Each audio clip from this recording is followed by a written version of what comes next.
Ini adalah kelanjutan narasi untuk bab 2. Sebuah momen yang sering disebut sebagai titik terpedi dalam sirah Nabawiyah. Di sini, pembaca akan melihat betapa besarnya ketabahan Nabi sebelum akhirnya beliau dihibur dengan peristiwa Isra Miraj. Bab 2. Luka di Taif.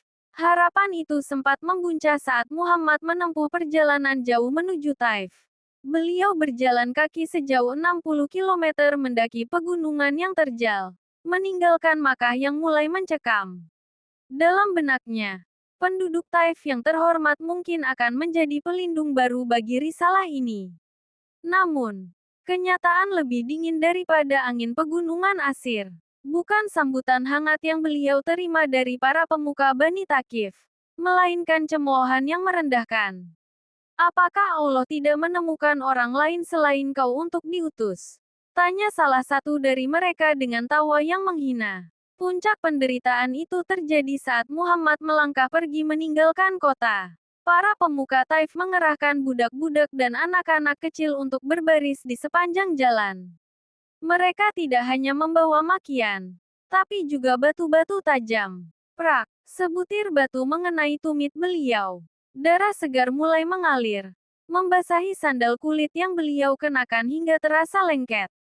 Zaid bin Haritsah, yang setia menemani, berusaha melindungi beliau dengan tubuhnya sendiri.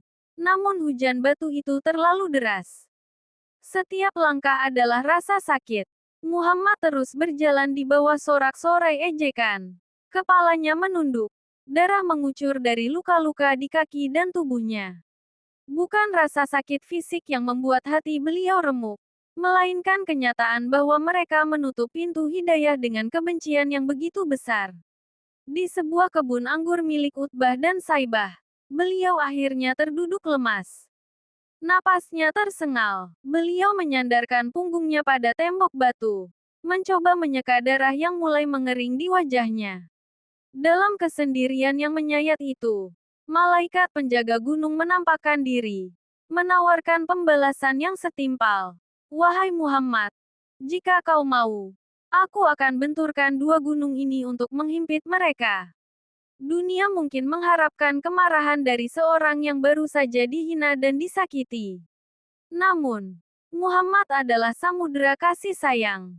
Dengan suara yang gemetar namun penuh keyakinan, beliau menjawab, "Tidak.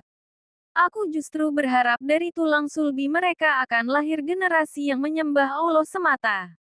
Di kebun itu, di tengah luka yang masih menganga, Muhammad menunjukkan bahwa cahaya di hatinya tidak bisa dipadamkan oleh kegelapan di Taif. Beliau terluka. Beliau sangat lelah. Namun beliau tidak pernah menyerah pada kebencian.